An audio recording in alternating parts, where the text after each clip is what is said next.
my passion is people who are in their 50s would want to be watching them because 10 years is going to go fast and then you'll be 60. Yeah. So you need to be training in your 50s for your 60s.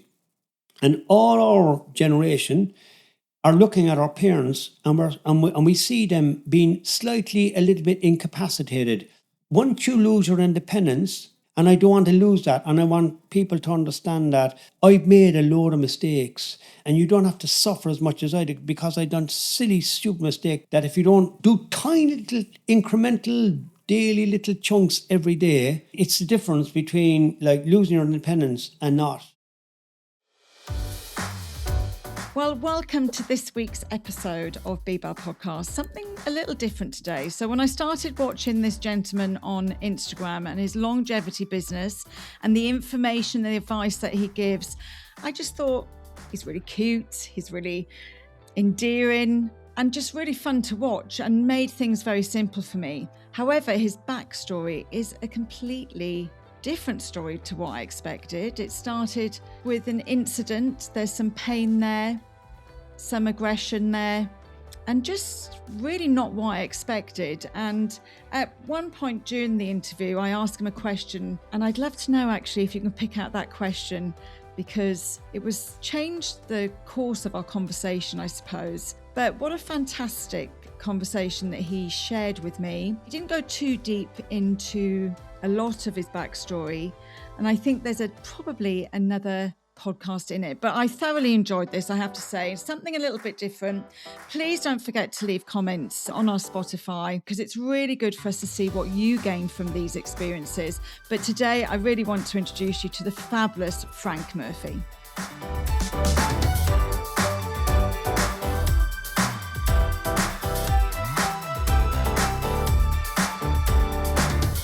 Frank, welcome. Yeah, well, Sean, thanks very much for having me on. It's lovely hearing your Welsh accent. Well, Absolutely. I'll have to put it on a bit for you now. I'll have to be talking like that to my mammy. Here, when you said welcome here. Yes, come here, my ear, there you. Very lazy, the Welsh, one word. Is that to relax your guests instead of these intimidating microphones and all that? I know. Business? Well, we should let everybody know, because me and Frank were chatting before, that this is your first ever podcast. First ever. But do you know what? When this finishes, Frank, everybody that comes on to a pod or they do a live on Instagram with me or whatever, at the end of it, they always say, oh my God, I should have done that years ago. Yeah. Because it's just we'll see now how it goes. Yeah, no pressure, Sean. Yeah, no pressure. But yeah, look, BBAL is just all about people's stories. I'm here to listen. But having followed you, I can't wait to hear more of your story, because I like to understand people really well. Right.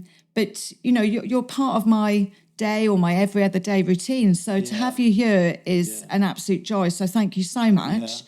So for you, Frank, where did it begin? Oh, the whole fitness thing for me really was... Well, I'm going to go back further than that. I suppose we'll go back... Where were you born? I think we'll go back to childhood. Okay. And we all have early... Yes. We all have early things about... memories. What happens, or smells from your mother cooking from an oven or something like that. My one was up the back garden. Everybody in Ireland, when I was growing up, remember I was born in 1955. I'm 70 now.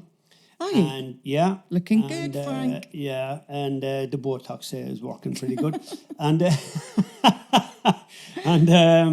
No, we had a back garden, and my dad just have load of vegetables up the back garden. Yeah. And anytime we were ever having my mother would be cutting away, and she said, run up the back for a head of cabbage. And I'd go up the back and I'd bring down a head of cabbage, and we'd have the cabbage or a carrot or whatever. And I remember one time we were inside in town shopping in Cork City, and I saw these guys and they were selling carrot. And I said, why are they selling stuff, man? Because you can get that up the back garden. I thought everybody had a back garden. Yeah. And I suppose environment, when you're a kid growing up, you don't realise the importance of environment, of the love of a mum and dad. And I was very lucky, because I suppose, that time, I remember if you had a pair of Levi's jeans, it was a big deal, or a pair of, we used to call them runners. Yeah. And we used to have these, they were called Keds, Keds. They were old, Okay. they were old Dunlop shoes. Dunlop was Yes. a big factory Like the here. tennis Dunlops.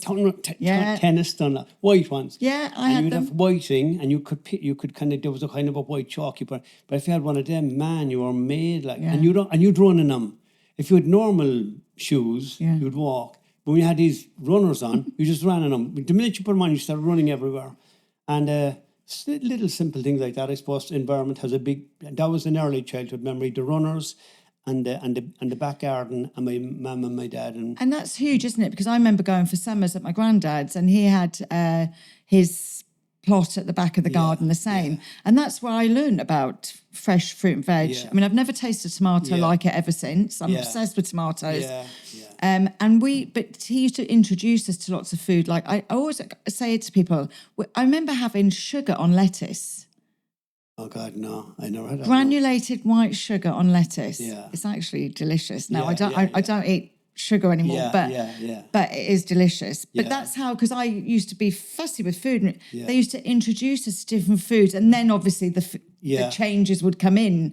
But going up and that smell of fresh. Yeah, I think that's a big thing. And then I grew up in a place called Mayfield. Yeah. Mayfield is north side of Cork City. I know exactly where it is. My husband, all his best mates are from Mayfield. Oh my God. And we're just about to move just beyond Mayfield. Yeah. Yeah. But and then in Ireland, in Cork City in particular, I suppose in every city you have a north side and you have a south side divided by a river, and there's a kind of a mentality on one side and a mentality on the other side, and I suppose we have a very people in general. I suppose as you get older, you realise this type of crab mentality. Yeah. That did you ever hear the story about the crabs? I heard that recently. I heard it years ago. Yeah. And the crab mentality is when I think it was years ago, I think it was in the 50s or something, some psychologists saw these Filipino fishermen. Yes. And they'd collect a load of crabs. The minute I say to you, you'll get it. Okay. And they put all the crabs into the bucket. And so the crabs, obviously, they're in a group, so they realise they're going to be cooked. So they realise, if we don't get out of this bucket, we're in trouble. So one crab starts making his way out. But all the other crabs realise that together as a group, they're stronger. So they'll pull that bastard back before he gets up over the top, and they'll pull him back in. Now, this is actually true of all creatures, that when they see one creature making a little bit, his ambition or her ambition is threatening the kudos of the group status, all right? So they pull it back in, and that's where a crab mentality came in. And then it's like you got haters online now because you're like, I'm sure, like obviously you're quite successful. You got a different accent, so you don't really fit into the groove here. Yeah. Some people would see you as a threat, because a lot of people would probably love to do this podcast and set this up and work as hard as you and have all that. Well, actually, you just said something, and the difference is they don't want to work as hard as me. Say that again, sorry? You said some people would like to work as hard as you, but actually the problem is they don't want to work as hard as me. They don't? They just see the podcast, or they see the event, or they see this, and they think it's easy. And that's that crab thing. And I find that anytime, if you're in a group, another example is, when I was growing up as well, here's another environmental thing. I suppose a lot of this, when you ask a person a question, tell me where it started. Environments are huge nowadays, aren't they? Like, I think lately we've all realised that environments, the people you hang around with, the music you listen to, like everything is vibrating. I don't think there's nothing neutral. Like this studio is neutral to me. The colours are different to me. I think it would vibrate, or everything vibrates, and everything attracts in its own, whether it is an asset or a liability. But when I was growing up, the mentality was a drink culture. So you went for a quart, which is 2 pints after work.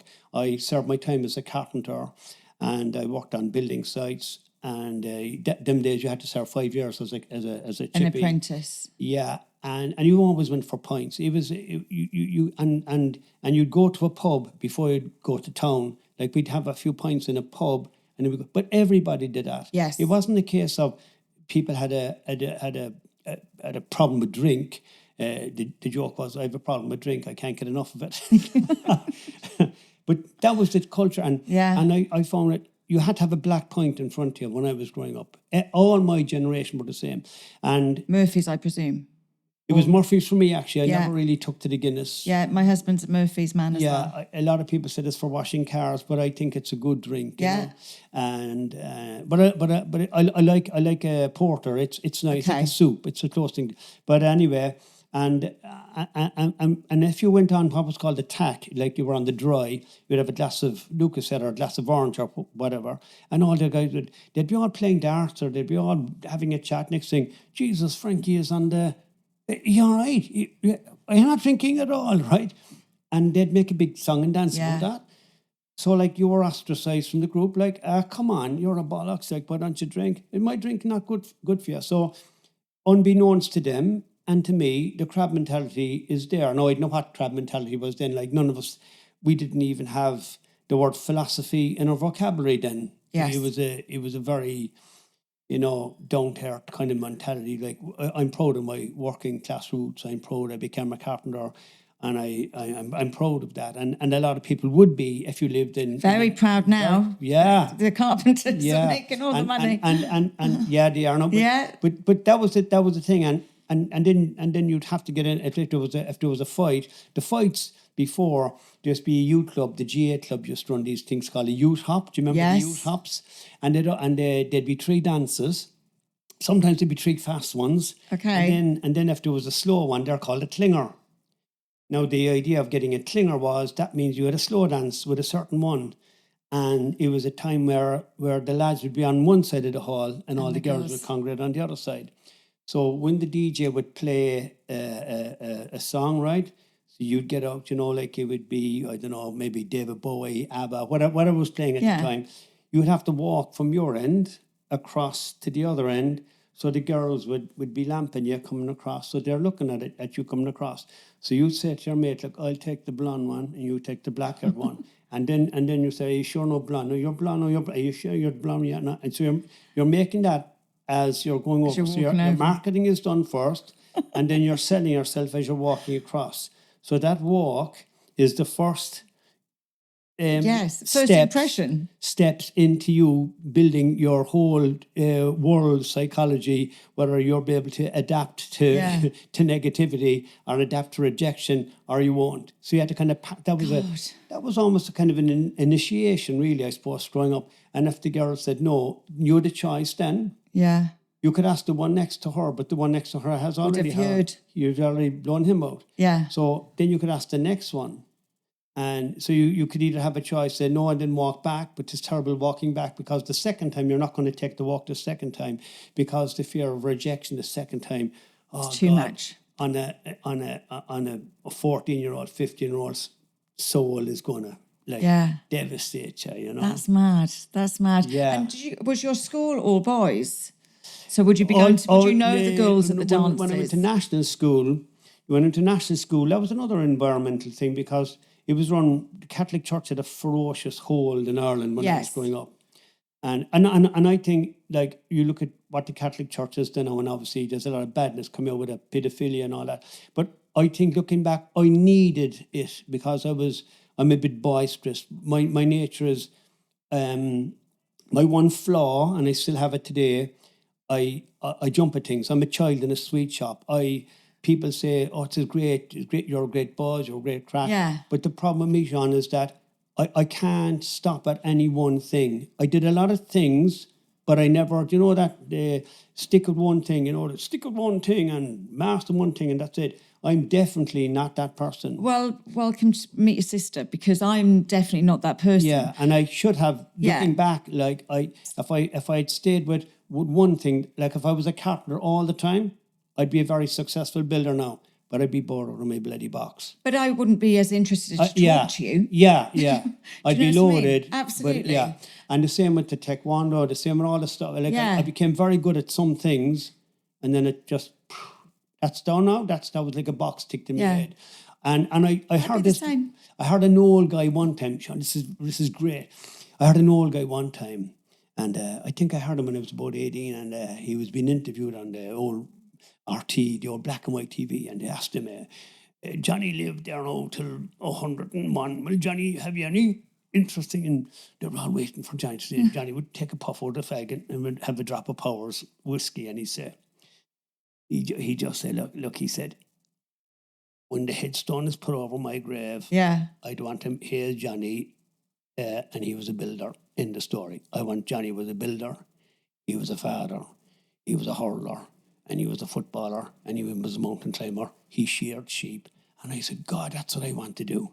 Because when you die, on your tombstone, here lies Frank Murphy, Taekwondo instructor. Now, I've been very successful as a Taekwondo instructor. Yes. Look me up. I've been doing that for ages. But imagine dying. Here lies Frank Murphy, Taekwondo instructor. How bland is that? Oh, I am with you 100%. The lights. I mean, they're going to have to make a bigger tombstone. Yeah, when I die, I want the Grim Reaper. I want the CV so fucking big that it'll take an articulated truck to bring the bastard and the thing all in. I love that. And I want it all analog. I don't want none of this digital shit. I want them to leaf through the papers. Oh, look, he done this and he done that. Yes. I want them looking at old photographs. That's what I want them to do. That's a life. That's a life. 100%. And I think quite often, I work with a lot of people on their businesses, and people, they come to me and they say, I've been told to niche down. And I always say, don't, just follow the joy. Yeah. I have changed careers so many times because it stopped bringing me joy. Once it doesn't bring you joy, move on. I know. Why would you? Financially, though, it doesn't work. We don't fit into that. It's if I became financially successful, which I have been in some parts of my life, it doesn't lie with finance. Stick it to one thing until it's boring, and then you'll be fine. I didn't do the boring bit long enough, and I think that is a downfall of me. But I recognise it. But would I have it any other way, as you say? I don't think so. And it also depends on what financial success is to you. What is it? I'm financially successful, I don't want a yacht. How do you define success now? Absolutely. Well, for me, it's happiness. Yeah, it's travel. I want to. I like traveling. Yeah. For me, it's been having your own self-worth. Yeah. I think a lot of people now suffer from their own self-worth. Self-worth is a huge thing. It's huge. And I think I feel sorry for kids today because they're being attacked by advertising. And advertisers are very clever. They use two weapons. And I love using that word weapon because they're bastard weapons. One is, you're not good enough.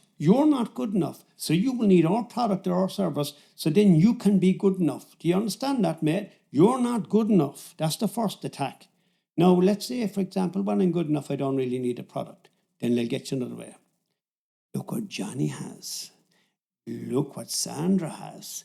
She's got way more nicer things than you. But if you had what Sandra has, then you're okay too. So there's a comparison trap. Yeah, and isn't it funny because I was talking to somebody about this the other day actually, and that thing about always have that little bit extra that people want. I'm the complete opposite. I'm normal. However, as well, that person puts me off. Yeah. Because I don't find it authentic. We were having a conversation about authenticity before we came on the air. I don't find it authentic. I don't do shiny. I've got lots. I used to do shiny though. Yeah, but I fell into that trap. And I've got. I'm sure you did too. Well, no, I lived in very shiny areas. I grew up in Richmond. I lived in D4. Do you know what I mean? I worked in very shiny environments. Yeah. And I actually used to watch other people. I tell a story sometimes. When I left the big gym that I ran in Dublin, I worked with other guys, and I was just a grafter. I just worked hard. Yeah. And I left, and I earned money to start my own business.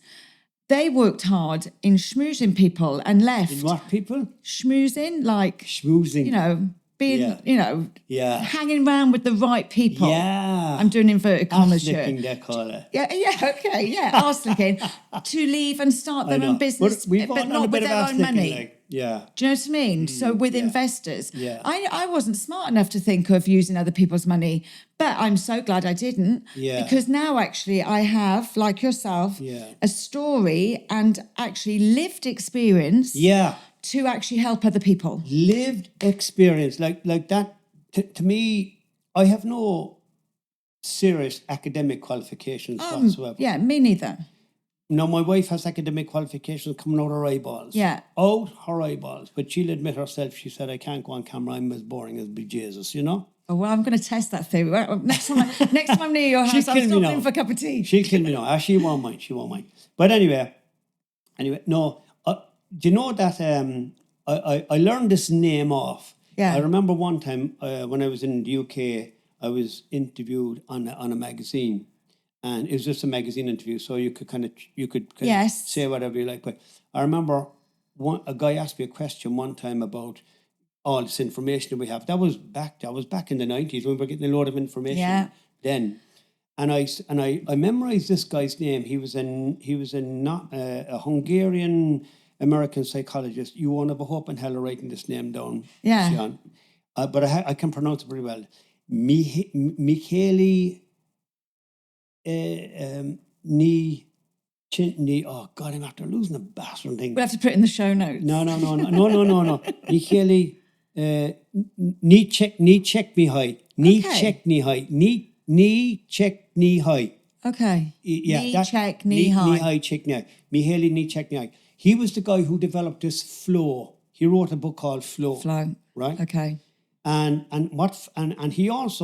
he's famous for that book. But what he's also famous for, what a lot of people don't know, is we can only take in. I think you know how it's measured in your brain, how you take in information.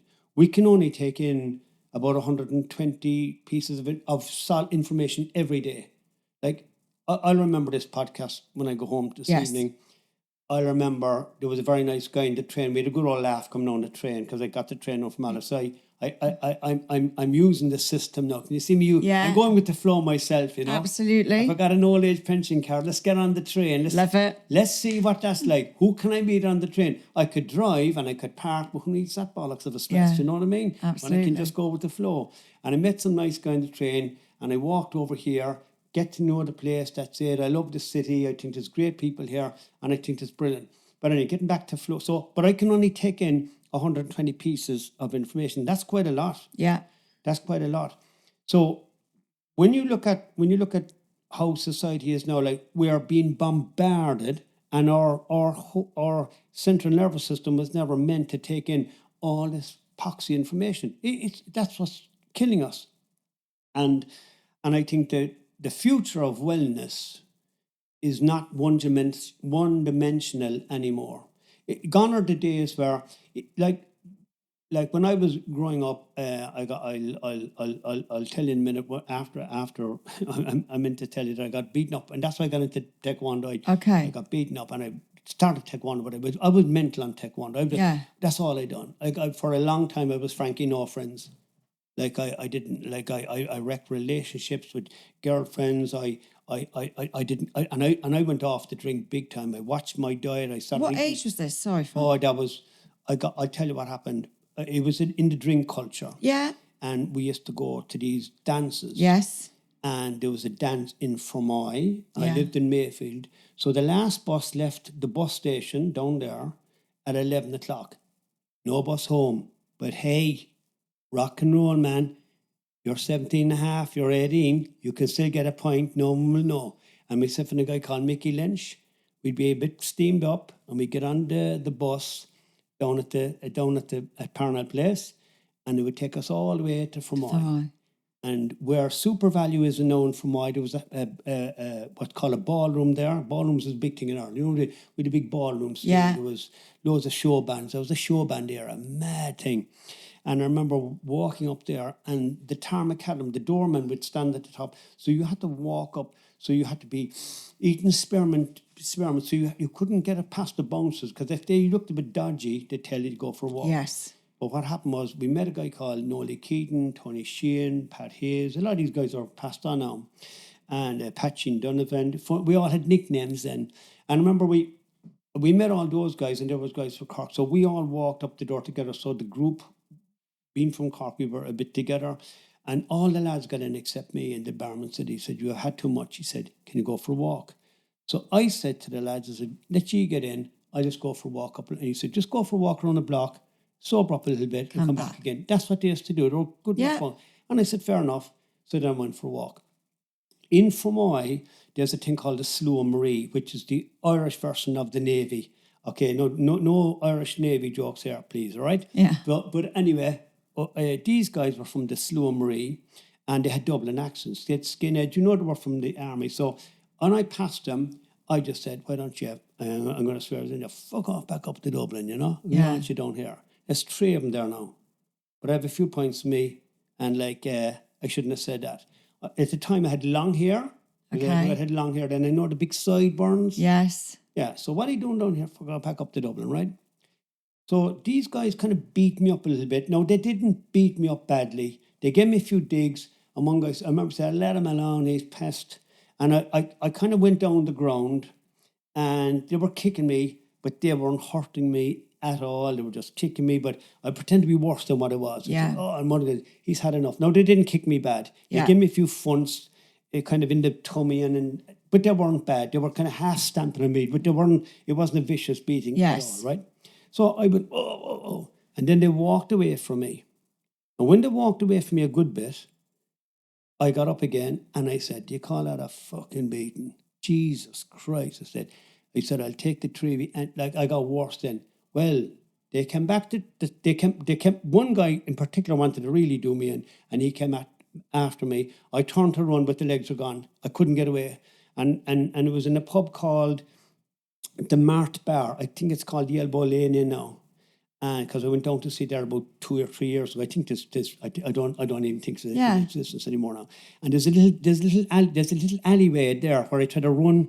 That alleyway is still there as far as I know. I tried to run out there, but the bastard caught me in an alleyway, and he pulled me by the hair, and I came home in sections. They kicked me unconscious, and I remember. This is what I really remember. This was a big changing point in my life, how I got into the martial arts in the first place. They were kicking me so hard in my backside, I pulled my balls up like this because I was trying to prevent that, but they were kicking me, and one guy said he's had enough. And then one guy stamped me in the face. I was still conscious, but I knew I was going. I kind of losing it then. And there was a load of gravel on the side of my face. And there was a woman came along. She was an old woman actually, and she beat him away. And then they went away, and that was it. And I kind of passed out then, and I came to, and of course, the lads at this time were wondering where the fuck is he gone? Where is he? So they started walking back down. But when I don't remember anything about that then, and I came home, and I remember I was so traumatized by that beating. I was upstairs we lived in a terraced house in Mayfield, and I stayed upstairs in my bedroom for quite some time. I actually didn't want to come downstairs. The confidence was completely rattled.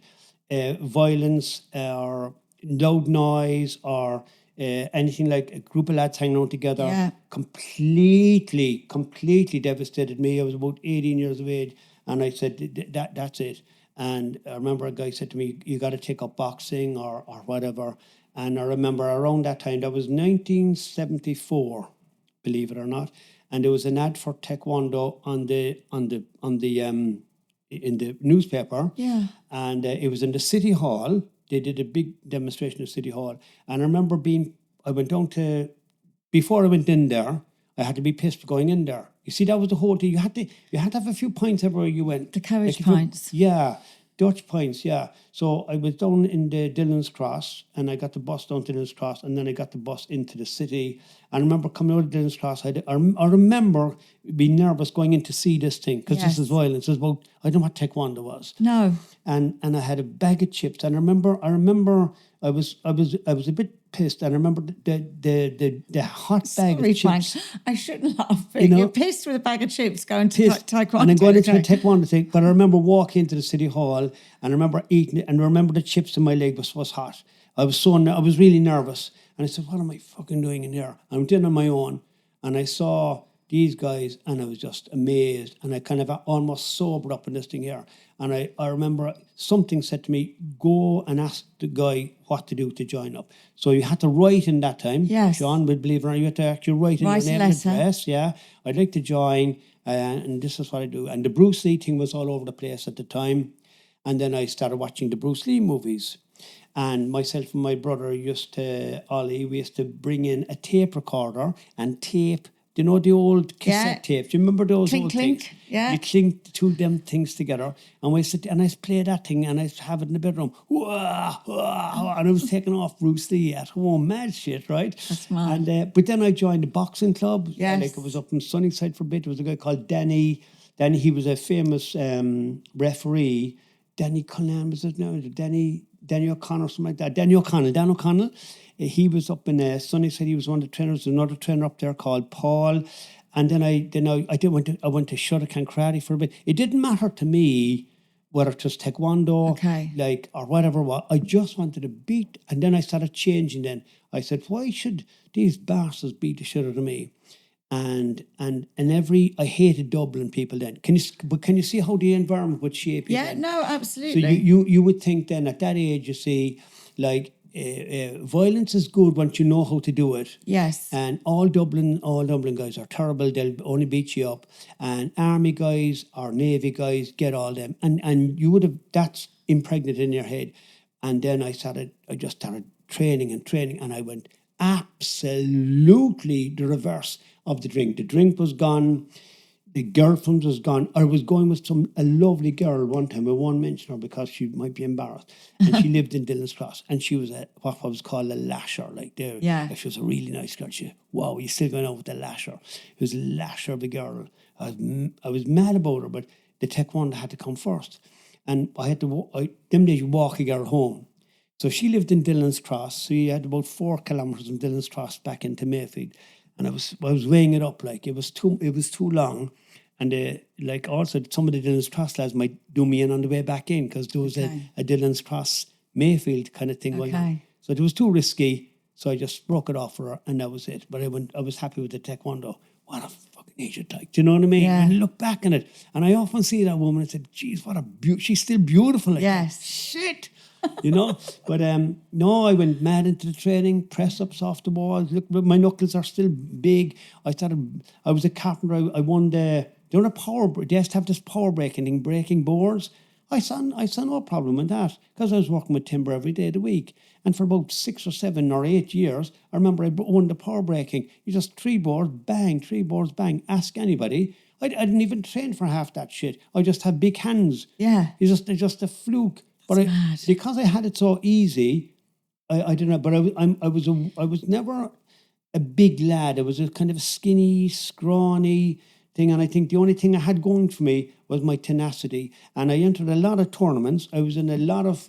I won some medals, but I got the shit kicked out of me more times than I actually won. But at what point did you kind of realise why you were doing it? Do you know what I mean? Because obviously, to get revenge. Yeah, revenge first. But at which point does it become part of you rather than a revenge piece? Because like it sounds, you know, question. It's kind of like Karate Kid, isn't it? That's how he started. Do you know what I mean? If you think, but at some point it doesn't become revenge anymore because it becomes a passion to you. Yeah. Unfortunately, I'll have to be honest and say the revenge stayed with me for quite a long time. Yes. Not just to get, I'll tell you, no, to be really honest with that question, when did the revenge stop and when did you start as a way of life? The way of life and all that kind of like nice philosophy stuff, that didn't come to me until very late, actually. Okay. Really.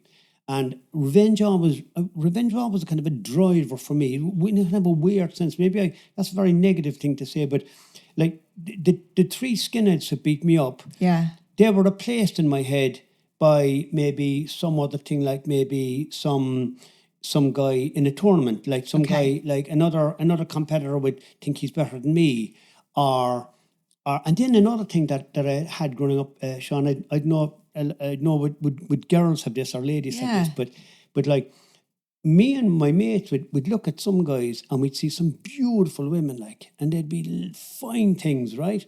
Lashers of women, and they're going out with like dopey men, and we couldn't understand how come there's heartthrobs like Frank Murphy walking around. Yeah, no, we don't really have do that. You know what I mean? No. Like I'm walking around and we can't pull a board like that, and yet all these flipping weird looking blokes, nerdy guys, they get the best women, and I go, what the fuck does she see in him? Yeah. God, for swearing there, But you know, like that was a kind of another thing that we had growing up, and that kind of revenge would be. And I said, and then so you load of press ups to impress the girls, or something like that. I even learned guitar to impress women. Yes. I see this guy one time, and he was playing inside in a pub there called, it's still, I think, he was playing down in a place called Lovely Pub, actually, a real old Irish pub in Cork called the Long Valley. Did you ever go in Yes. there? Beautiful sign. Yeah. Because they still, but that's still the same, even when I lived there. And there was a guy in there one time, and he was playing, everybody knows that down in Langford Grove, you gotta leap. What was that? Leo Sayer song. Oh, Across yeah. the street. Rules your life under a taxi cab. You gotta have eyes on your feet. I'm a one-man band. That's Yeah, right. that's the song. And he was playing that. And it was a simple three-chord. I know it's three chords now because I can play the guitar now, right? And I said, Jesus, what did I see in this bastard? Like, he was a skinny bastard. He couldn't talk, like, and he looked ugly. He was spotty, like. And myself and the lads, we couldn't ever get around that. And I said, it's the guitar, lads. It's the fucking guitar. Yeah. And I remember going to a mate of mine, a guy called Mick Lee, and I said, Mick, show me the guitar. And because I said, and he said, what do you want to learn the guitar for? To chat up fucking women, of course, right?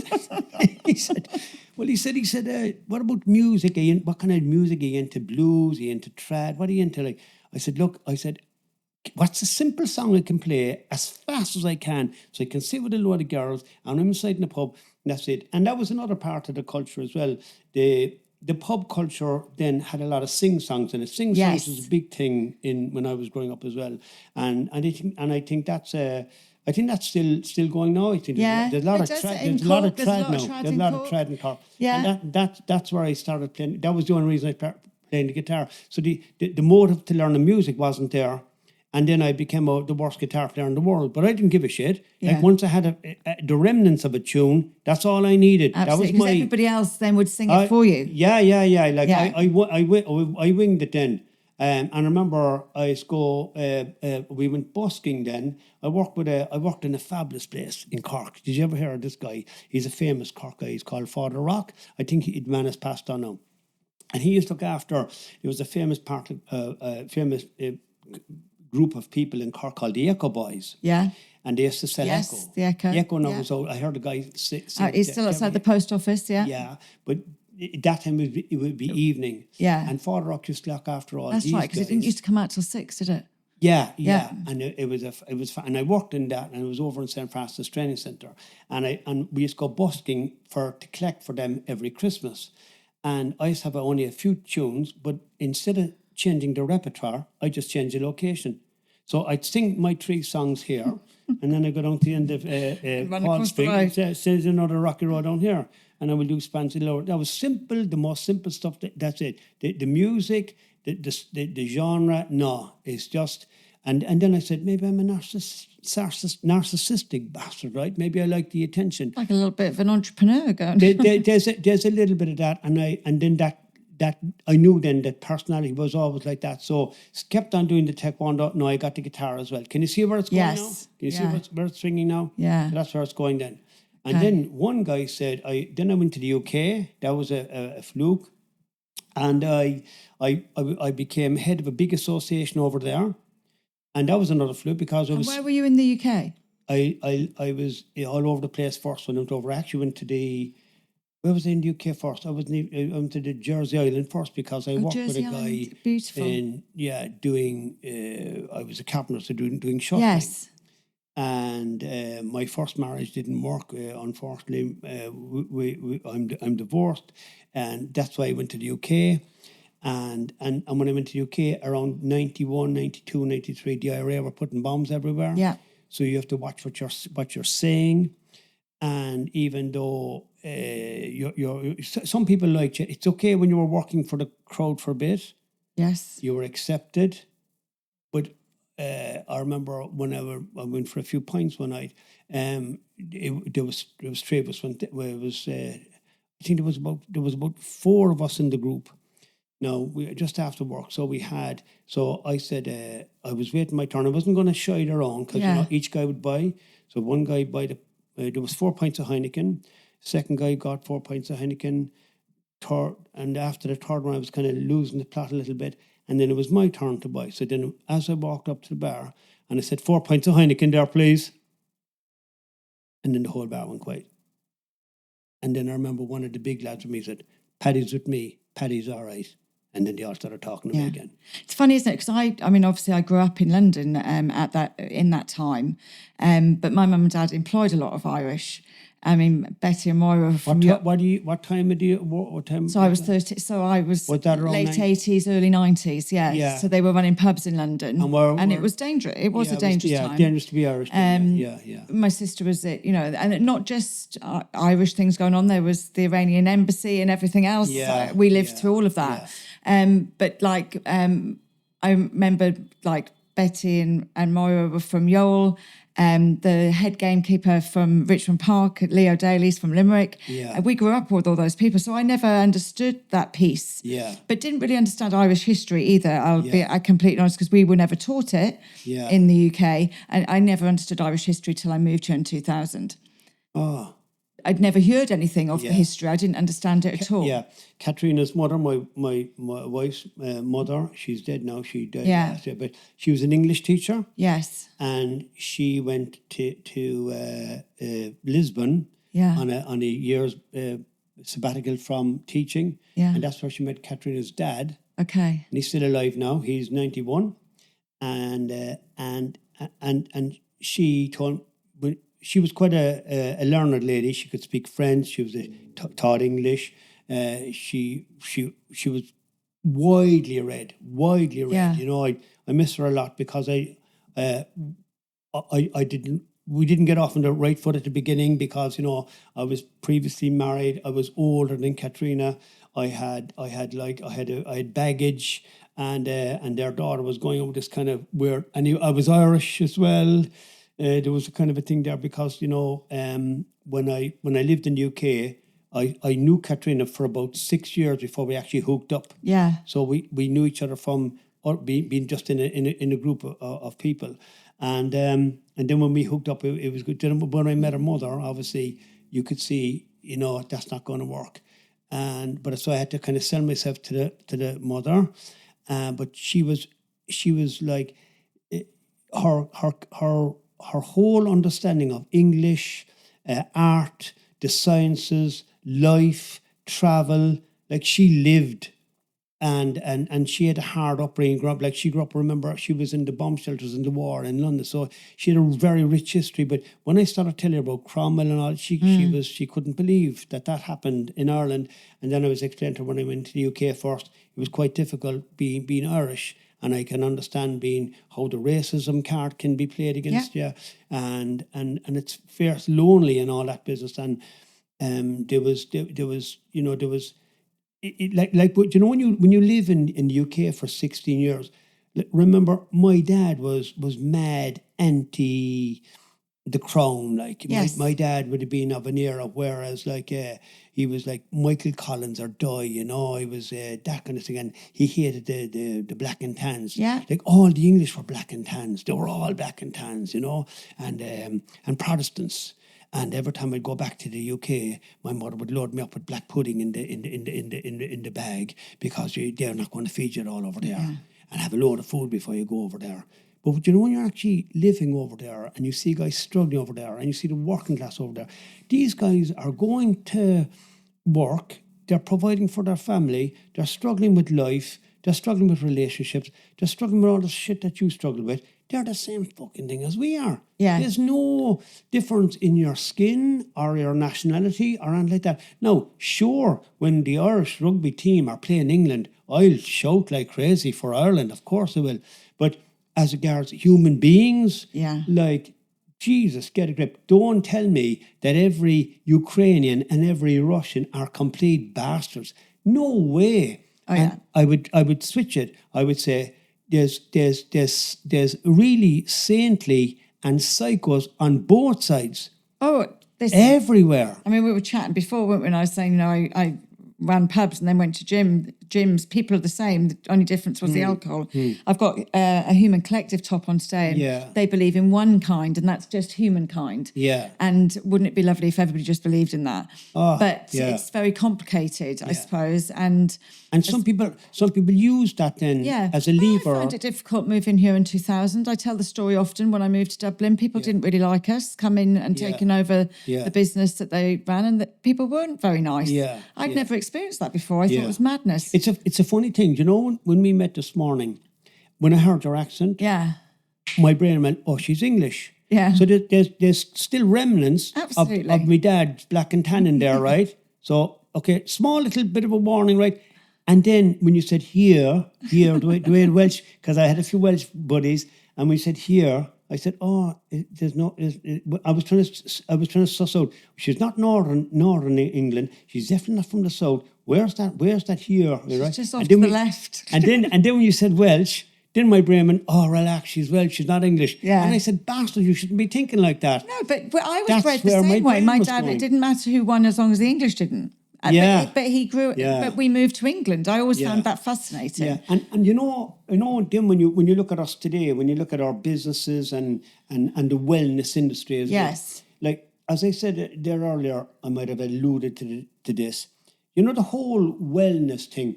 I think it's not just a one cap fits all, not one dimensional thing anymore.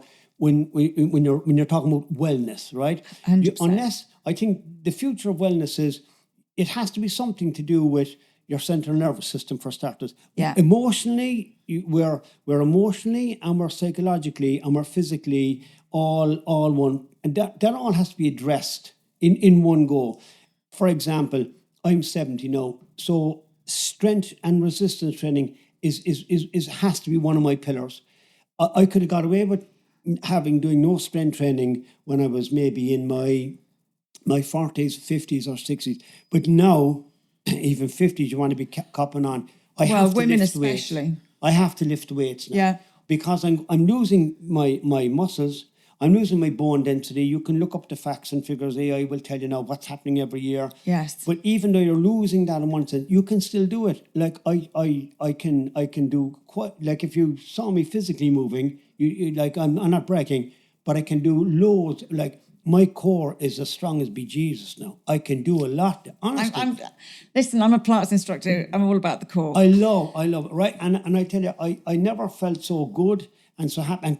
And my whole passion is telling people, for Christ's sake, lift weights, do some cardio, and do some and also have a community, have an interest, stay curious, and eat well, and don't do any like, you have to watch the late nights. You have to watch I love pints. Yeah. I love the crack, but I know that if I have too many pints, too many carbs, too many this, too many that, I'll just be a cranky and I'll be impatient. Well, I love. Look, I was saying this the other day. I drink wine all my whole life. I love a glass of wine. However, when I hit my late 40s, unfortunately, the wine didn't like me as much. Yeah. So I still have, if we're going out for a nice dinner, I still have my wine, but I have to say, I met some friends actually from Portugal on Tuesday night, and I had a few glasses of wine with them.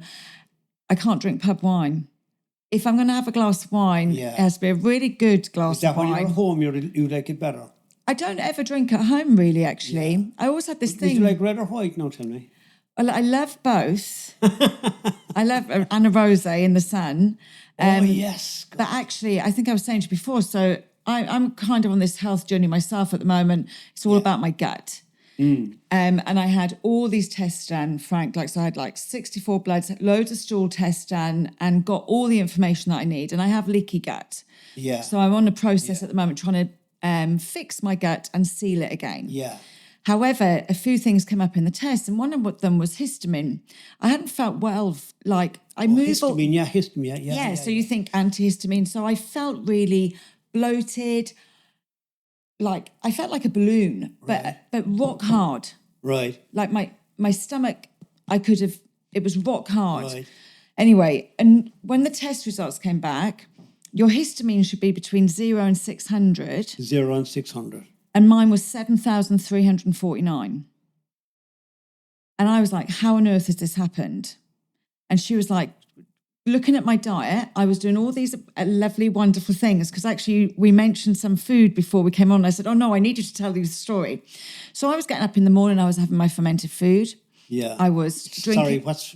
Sorry, like a fermented food, so a pickled food. There's actually a great company called Spoonful, and you just have yeah, it's really nice. Okay, go ahead, yeah. Then I was having my kefir, I was drinking my green kefir, tea. I call that kefir. Yeah, kefir or kefir. Yeah, yeah. So I was eating all these great things. For breakfast. Yeah, Yeah. but great things for what I was thinking was. Yeah. But actually, when your histamine is naturally high, which mine obviously is, and this isn't, and it is really individual, so this isn't something for other people to try, but you can't eat fermented foods. I can't have anything sort of with pickled vinegar, anything like that. Can't be drinking kefir because it's fermented. Anything. So I would have I was making bone broth every week. I would eat bone broth every day for natural collagen. I like to look young and vibrant. Can't have anything that's slow cooked because it's high in histamine. So I can't make like a soup and leave it in the fridge for 3 days because I have to eat it within a period of time. So I think that's why I love when you say, what is wellness to people? Because the thing is, and what frustrates me when I watch everything on the platforms that we watch and everything is it's an individual experience. It's an individual experience. And so wellness, wellness events, it's all, you see the same people with the same kind of bodies, and that's not wellness because those people make me feel bad about myself. Yeah. I don't want to feel bad about myself. Like that's even, not well. Even physically, there's 3 types of body. You learn that in any course you go. Like there's mesomorph, ectomorph, and endomorph. Isn't those 3 like this kind of onion? Do you know that? I think we're all a mix of each one of them. And as we talked about earlier, the environment that you were brought up in. Yes. Like when you look at the environment that I was brought up in, the Taekwondo suited me then at that time then. But right now, where I am now, unless I start lifting weights, I will lose my bone density, my muscle mass fast. So when you're like 50s, you would have to do that. I love Tai Chi. You're teaching Tai Chi now, aren't you, in Limerick? I taught Taekwondo. I taught actually up to 13 classes 2024. But it was getting too much for me and my wife. It was a bit too much.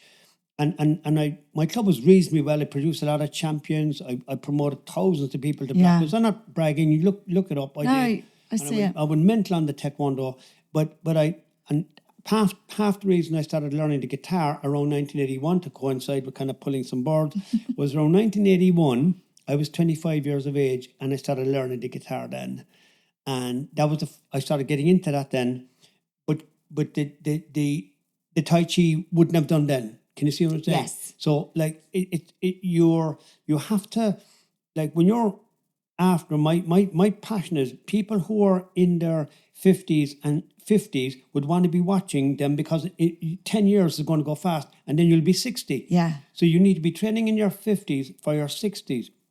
And all our generation are looking at our parents and we see them being slightly a little bit incapacitated. And if you're in a family of, did you call to mom? Did you call to dad? Oh, like, yeah, he got out of bed this morning. Oh, yeah, let's take him outside because it's sunny.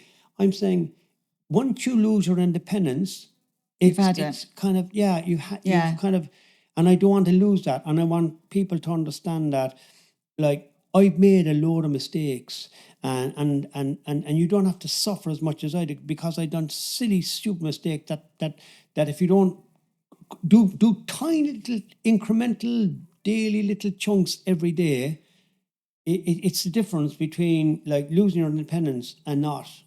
People always ask me what I do for a living, and I said, well, in my part-time, I teach mobility. Yeah. Because I don't want to be that old lady that sat in the corner of the room in a chair that can't get out of the chair. Yeah. So when I'm in my 50s now, I try never to use my hands to get in and out of a chair. Yeah, that's cool. And even something like that, it's so simple. So you wouldn't put your hand on this? I'd never put my hands on that now. Yeah, I'm just going to have it now. And engage. Turn and engage, Frank. Turn and engage. What's it? Engage. Is that your thing? Turn and engage. Core, my love. I'm rubbing that now, yeah. But no, the Tai Chi was another fluke. Yes. And I'm like, sometimes things happen for fluke, not by design. I did a lot of self-defense courses as well. Yes. Do you remember going back there in 2024, God love us, Ashling Murphy was killed. Yes. And attacked. And I got a lot of phone calls like, you do self-defense. And I actually I actually don't like teaching self-defense anymore. I did teach a lot of self-defense, Yeah. but as I got older, I didn't like it because I started going a little bit like spiritual, for want of a better word. I felt a draw toward that way of thing. And I found the violence, because when I teach self-defense, I have to tell a person this is how violent it's going to get. So when I got phone call after phone call after phone call, I said, for God's sake, is there any other, surely be to God, with all these Krav Maga guys in Cork City, can you not find one flipping bloke? Yeah. And no. I used to have busloads of people coming to Mittlestown from the city. There was a group of girls got together there with the Cork Vintners Association. You know, all the publicans in Cork. Absolutely. I forget the name. She'll kill me for forgetting her name now. But this one girl organised this, and there was all the vintners, and that's all I can remember. And there was the Rape Crisis Centre, and there were, I can't remember their names now, but this lady was involved in it. They got a big collective together, and it was around the time the Ashton Murphy thing. And I do one busload, and they'd all come down, and I teach them all this down in my little gym in Mitchelstown. They'd go away, then I'd take in another class. One. And I was saying, do you know anybody? And I was be phoning up I could have put advertisements out for martial arts instructors. It didn't matter if you had any experience. If you were just a black belt, can you just show a girl how to do a palm strike? That's it. But I started really taking the whole self-defense thing apart, because I hate it myself. I hate the violence, and I hate anybody to do it. Yeah. But unfortunately, it's kind of like you have to put your seatbelt on nowadays. When we walk out the door here, we have to be careful that we're not going to get knocked down by a car. And I started putting all this together. And how I put my course together was, I was interviewed on Cork 96. Yes. Neil Prendeville was on, what's that? Red FM. He interviewed me shortly after that time, and he was asked me about this. And I said, if you're afraid, most people are afraid of violence. The vast majority of us, thank God, we are, right?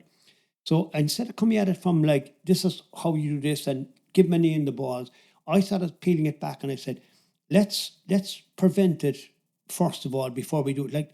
Like let's mitigate the problem of getting into a fight better before we do it first. And I started putting these things together. I said, like, don't leave your handbag on the back of a chair. Like that's a that could be self, because you come in and you could go to Costa, put your handbag down there, and you're talking about some guy is robbing your bag. Now that's someone violating your space there. Another little thing I started doing is, you'll get most attacked when you pull into it. You're looking for a parking space, and you're looking around, and then you see a parking space. I used to advise ladies not to drive in like this, because when you drive in straight in, which are the turn into the right. Yeah, I would reverse the car in, so when you're getting back into your car, you can see outside. But now, it's a small little thing. Yeah, but then the onus is on the woman again. And unfortunately, I got slated for saying things like that. Well, it's a difficult one, isn't it? Because and I can see, but and what you're saying makes absolutely complete sense. Yeah. I put my bag on the back of a chair in Spain, and there was a load of trees behind me, and they put an umbrella through the trees and pulled it through the trees. Yeah. All of our bags. So clever. Seriously? In my bed. Yeah, I was like, fair play to them. Well, I thought it was very smart. It was very clever how they did it. But the onus was on me again, and I'm like I understood the self-defense classes for women. I'm like, why there's mindfulness classes for men before they do the self-defense one. Why? 1,000,000%. Yeah. You have to say that now again, in case anybody is listening to this. Sorry, forgive me. Taking the onus off the woman to protect, to not put herself in certain situations. Yeah. Actually, the mindfulness piece. And it's a really difficult time for that as well. I think, I've nephews and nieces and lots of friends with kids, girls and boys, and it's as difficult either side. Yeah. Because we have to educate them both. You have to educate, unfortunately you do. Yeah. And I got that when I was on Perneville. I remember saying to when you're walking down the street, walk like this. And then I got this, this man now is going to tell us how to walk now. Is this what it's coming to But now? I did used to do that when I was a teenager in London. I used to walk with my hands like I could do karate. Yeah. I You used to do that. You have to Or get that kind of... My dad always used to say, walk like you belong. Yeah. Like that street is yours. Yeah. And I still think like that now. Yeah. I used to give kids this tip when I was teaching the martial arts.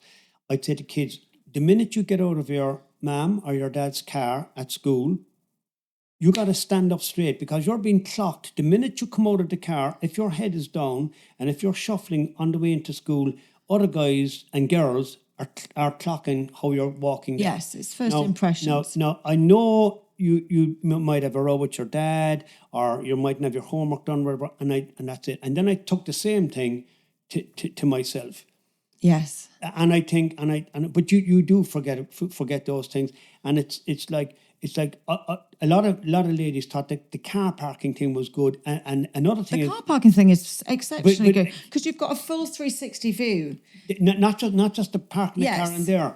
Did you ever notice this, that you're shopping and you're leaving here now, like let's say we're working all day and it's about 5:30 and you're drained and you just want to get home looking at screens all day, and you get into your car and you sit in your car and then you relax, right? And you don't lock the doors. You don't bother looking, just get on your phone. You're closed. Once you close you think but they know that's it. And another thing is, when you are finished your shopping, when you, thank God the car is there, flick it open the boot, put your shopping in the boot, close the boot, hop in the car, and you close the door.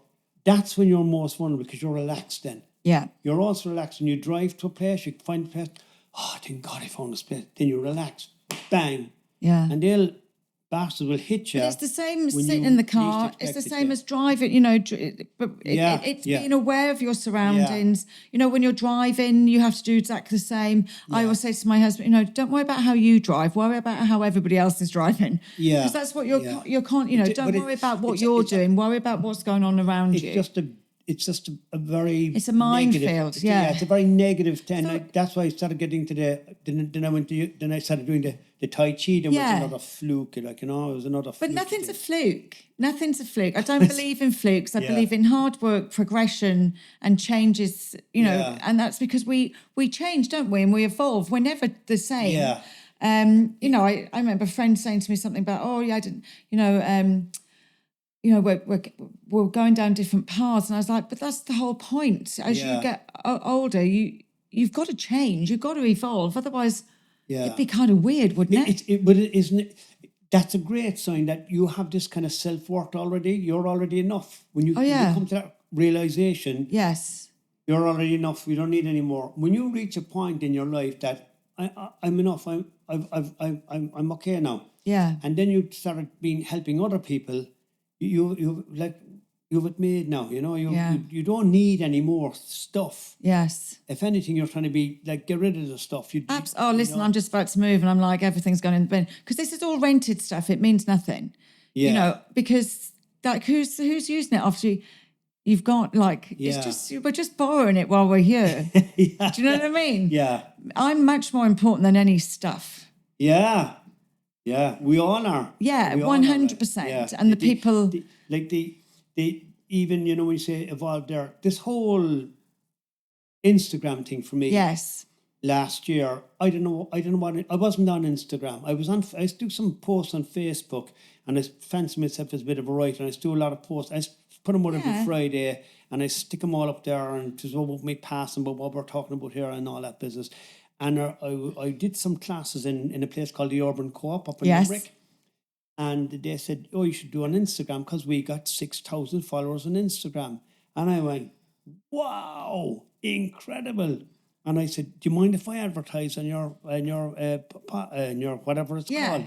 And they said, we're the Urban Co-op, and we're a wellness centre, we're a cooperative for the farmers, and they're a non-profit, and it's a brilliant place. Lovely. It's a lovely environment up there. And they have this kind of back to nature, being grounded. And a lot of people that come in there, they're not airy-fairy. They're kind of switched on people, very educated. And looking for more education. And that's what they're there for. Continuous learning. Yeah. And they said, do your Tai Chi classes here. I was a bit anti the Tai Chi. I said, no, I don't know what the Tai Chi work. I said, there's kind of old fogies and there's mostly veteran people and blah, blah. And I couldn't do it at the time, in the evening time. I said, if I'll do it, I can only do it on a lunchtime. Yes. Because my son was working there and it takes me a good hour to drive from where I live to there. Yeah. And I said, it's a bit of a long drive. I said, okay, I'll do it. And when I started doing them there, it started slowly picking up. Yeah. And I got the vibe off the people. It was almost a them and us thing. Like they were coming to me and I was coming to them. But then this lady said, Geraldine, she said, stick it on the Instagram page and we'll fire as well because we got a lot of followers. So I stuck it on. And then this went on. Next, I started doing this Tai Chi thing. And around the same time, I was 70 years of age. And I said, God, it's a very negative thing. Who wants to flip them? And I said, I'm an online fitness trainer. I said, I just qualified that time as an ITech trainer. Yeah. It was the first kind of course I done kind of, wow, I got some bit of a paper here. Well, I did. You Irish, you love a cert. Huh? I always say you Irish people just love a cert. Yeah, they do. Yeah, we're love a nuts on certificate. certs. Yeah. Like, do you know my Obsessed. wife? My wife, Katrina, Yeah. get this, young, right? She has a master's degree Yeah. from Loughborough University in physical education. Oh, really? Yeah, excellent. Like Loughborough University, Yeah. a master's degree. Do you know how much shit you have to go through to get one of them Yeah, to yeah. get a degree? She got a master's degree, but that's not recognised in Ireland. Yeah. And also, she's got also a degree in food science and nutrition. Yes. So she worked with these big companies, and she can tell you what's inside on a coffee jar. She's the girl to tell you about your gut Yeah. health. She'll tell you all about your gut health. Phone her up anytime. She'll tell you all about your gut health for free. She knows everything Yeah. about everything. She's degrees coming out of her eyeballs, and she'll kill me for saying all this. So No, I think it's lovely, but like, when you see me doing the breakfast Yes. there, right? She's saying, okay, you got this, you got this, you got this. And I said, okay. And I said, would that help your gut health? She said, don't send you about gut health. You haven't a flipping clue, because if they ask you in the comments, I couldn't be asked talking to you about Yeah. it. So you haven't a clue. So just tell them what you're eating, and that's it. Are we I gonna? don't think you're completely right, because I've sports nutrition as well, but again, I think it's all very individual. I was eating what I thought was a super healthy diet and everything for my gut for 4 years, but unfortunately, my body is different to other people's, and my histamine was so mad, I was actually breaking my body. But you cannot tell people with the Yes. same problem. Absolutely, you need to go and speak to this specialist and go and do it. because that was a great, But, and that's why when I was 70 years of age, that's when the thing Yes. went mad. I got suddenly got 500 people or something like that. Just it went a bit crazy, and when I said that, I said, maybe I should sell the 70. Maybe if I am 70, I can tell people. It's your "Look, USP, lads, Frank." I'm 70 years of age. I did all these mistakes, and I can help you if you're 50. And I train kids now who are like they're doing boxing. They come to me for advice, and I said, like I'm pretty nimble when I'm not bragging. But can move pretty good, but I'm so passionate about the bloody thing. I just love training. I'm just so lucky to be full here. 360. Yeah, and I think once you're hooked into that, like for example, I said to people one time, it was on my Instagram there. I went for this. Everybody in Ireland was into this. The culture is changing from when I was growing up with the pub culture. Sian. Yes. It's now gone to the saunas and the plunge pools. And every time I do that, I still find it very hard to do that. Okay. I thought when I do the cold showers first and the cold plunge pool, did you get used to it? Well, my body doesn't get used to it. Like I still hate them. I do the bucket over the head, and I'll get in. Oh wow! I like the bucket over the head. I can't get in Pure the cold. ice, pure cold over the head, On your and then back as well? straight back in. Yeah, so you just pull the cord, and the bucket just goes over your head, and then straight back in the sauna. But sauna optimum. Where do you do that? Is that We've loads here. There's a beautiful place, Hoco, HOCO, just down Right. the road. Now they have a full-on ice. Like you have to crack the ice to get in it. Not for me. Couldn't feel my feet. But they have plunge tubs, which are okay. Yeah. And then they have the buckets, and I like the buckets. But you'll be buzzed for the hours. Yeah, 100%. Yeah, 100%. It's like a complete reset, isn't So it? is that like, so what for you now? Because obviously I was saying to you before we started, some days I'm like, oh, I don't know what to eat tonight. I might go and have a look at what Frank's having. Do you know what I mean? I love sprouts as much as you, Frank. I don't know if you eat them with fried eggs, but I like sprouts. Yeah. But sometimes I do. I go, it gives me, and that's where, we're back to authenticity. You're real. You tell it as it is. Yeah. You eat, you're looking after yourself. There's no point in me watching the person that's on the same transformation as me. I need to look at the person that's gone the step further than me, and you are that person to me. Well, thank you because I like the fact that when you train somebody, you're trying to, when you have a client, you're trying to train the client just enough challenging for him or for her that they can manage, just enough. If it's too much, it won't work. If it's too little, it'll bore them. And I think in our own journeys, for want of a better word, we need to find somebody who's just that bit ahead of us, who's in that, and that goes back to environment again. Lived experience. Yeah, and lived just that little bit more. Yeah. Who will be good enough to say, look, you're okay there, but you're using bloody too much. Like my wife said to me yesterday, I said, what did you think of the class? It was okay, but do you have to say bloody every 5 minutes? And I said, do I say that? Yeah. She said, you're bloody this, and keep your bloody hand there, and keep your bloody leg there. She said, that is so ridiculous. Why you have to keep on saying that? And she pulled up something else I said the other day, like, and are you saying and all the time? Like, you have to, I suppose, listen to criticism, and then you have to kind of leave it at that. But absolutely. I'm delighted that I was in here. I wasn't going to do this at all, when do you know what? I'm so delighted that you came. I'm going to give you a tip as well. Sometimes I record my classes on my phone. All right. Because, like, my husband critiques me as well because we're both class instructors. Yeah. But I wouldn't critique him, or I wouldn't teach him how to drive. It would never work, and vice versa. But sometimes I do record myself. Mm-hmm. I just turn my phone on and I record the whole class, and I might listen to it when I go for a walk. And Do you cringe at that? I normally go, oh, geez, I'm quite good at that. Yeah. Do you seriously? Actually, that's a great cue. Yeah. God, where did you get that from? Who did I steal that from? Yeah. But of course you cringe. No one likes the sound of their voice. No one likes the way that they look. No one likes themselves on camera. But we do it and we enjoy it, and you're making a difference to other people. Thank you. That to me is what is so important. Thank you. I really appreciate this. Listen, that's why you're here. Help one person with this conversation today. Job done. For both of us, I'm fascinated. I've learned so much more about you, which I'm delighted. And so I can't wait to put this out. Yeah. But we always finish with a little question from the person before. So I've got my glasses on. I don't know who this was from, actually. If someone copied your exact routine for 30 days, your food habits, your mindset, and everything, what results can they expect to get? And would you actually be proud of it? You're going to have to repeat that lovely question again, because it's so full of meat, that thing. Okay. If someone copied your exact routine that you did for the last 30 days, right, what results would you expect for them in their mindset? And would you be proud of what they could do? I think if they would be, first of all, amazed at the small, tiny little changes could do, and that would yield such, like, a tiny little investment would give you such a reward that would go for long term. Long term is what is really that's the genie in the bottle, long term. And that's why your Instagram page is Frank Longevity.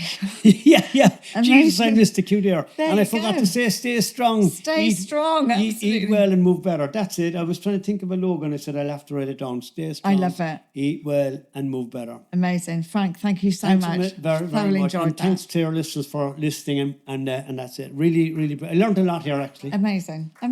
Right. That is it. Right. God bless. So thanks for listening. And don't forget, if you enjoyed this pod, then please like and follow. And pop over to YouTube if you want to watch. You can subscribe to my YouTube channel at Sean Horn. And lastly, we have some amazing news. All of the BBell events are now on bbell.ie. So if you want to know more about our monthly events, our meetups, and our amazing, amazing retreats coming this September in Portugal, then do head over to the website and we'll see you there.